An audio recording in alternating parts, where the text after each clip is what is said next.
Hi guys, this is Azra and welcome back to my YouTube channel.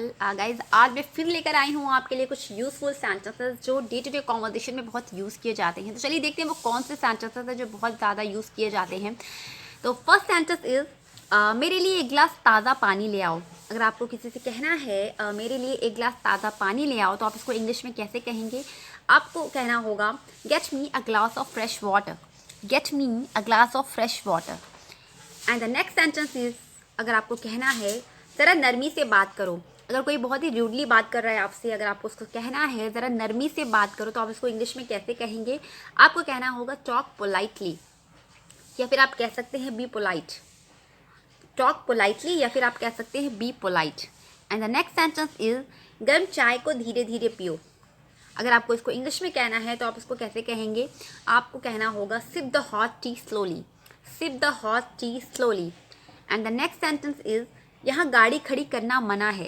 अगर आपको किसी को कहना है कि यहाँ गाड़ी पार्क मत करो, यहाँ गाड़ी खड़ी करना मना है, तो आपको इसको इंग्लिश में कैसे कहना होगा? आप उसे इंग्लिश में कहेंगे parking is not allowed here. Parking is not allowed here. And the next sentence is, अगर आपको कहना है दो संतरे निचोड़ दो, दो संतरे निचोड़ दो, तो आप इसको इंग्लिश में कैसे कहेंगे? आपको कहना होगा squeeze two oranges. Squeeze two oranges. Squeeze कहते हैं हम निचोड़ने को। And the next sentence is, मुझे सुबह उठा देना। मुझे सुबह जल्दी उठा देना। अगर आपको किसी को कहना है कि मुझे सुबह जल्दी उठा देना, तो आप उसको इंग्लिश में कैसे कहेंगे? आपको कहना होगा wake me up early in the morning. Wake me up early in the morning. Okay. And the next sentence is, अपने आप को सुधार लो। अगर आपको किसी को कहना है कि अपने आप को सुधार लो, तो आप इसको इंग्लिश में कैसे कहेंगे? आपको कहना होगा मेंड your ways. Mend your ways.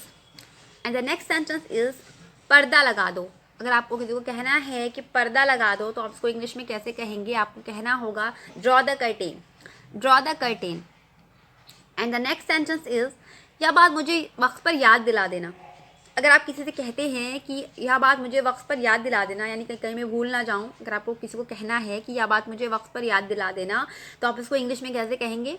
आपको इसको इंग्लिश में कहना होगा remind me of it at the proper time. Remind me of it at the proper time. And the next sentence is, मुझे कल इसकी याद दिलाना। मुझे कल इसकी याद दिलाना, यानी अगर आपको किसी को कहना है कि मुझे कल इसकी याद दिलाना, कहीं मैं भूल ना जाऊं, तो आप इस तरह के सेंटेंस को कैसे बोलेंगे? आपको बोलना होगा remind me about it tomorrow. Remind me about it tomorrow. And the next sentence is, चलना हो तो तैयार हो जाओ। आप कहते हैं ना, कभी कभी आप जाते हैं कहीं, तो आपको अगर दूसरे को भी कहना है कि चलना है मेरे साथ तो तैयार हो जाओ, तो इस तरह के आपको सेंटेंस को इंग्लिश में कैसे बोलना होगा? आपको कहना होगा get ready if you want to come along. Get ready if you want to come along. And the next sentence is, अगर आपको कहना है कि जब तक मैं ना आऊँ यहाँ बैठे रहना। जब तक मैं ना आऊँ यहाँ बैठे रहना, तो आपको कहना होगा wait here until I am back. Wait here until I am back. And the next sentence is, अगर आपको कहना है ऐसी बात नहीं कहते। ऐसी बात नहीं कहते। कभी ऐसा होता है ना कि आपके सामने कोई ऐसी बात करता है जो आप नहीं चाहते सुनना, तो आपको कहना होता है ऐसी बात नहीं कहते, तो आप इसको इंग्लिश में कैसे कहेंगे? आपको कहना होगा don't speak like this. Don't speak like this. And the next sentence is, अगर आपको कहना है अपना काम देखिए। अपना काम देखिए, तो आप इसको इंग्लिश में कैसे कहेंगे? आपको इंग्लिश में कहना होगा please mind your own business. Please mind your own business. ऐसा होता है ना कि अपने काम से काम रखो। हम किसी को कहते हैं कि जो है कि अपने काम से काम रखो या अपना काम देखो, तो इसको हम इंग्लिश में कहेंगे please mind your own business. Please mind your own business. ज़रा सब्र करो। अगर आपको कहना है ज़रा सब्र करो, इसको इंग्लिश में आप कैसे कहेंगे? आपको कहना होगा have patience. Have patience. And the next sentence is, अगर आपको कहना है अच्छे वक्त की आशा करो, यानी अच्छे वक्त की उम्मीद करो, तो आप उसको इंग्लिश में कैसे कहेंगे? आपको कहना होगा hope for good times. Hope for good times.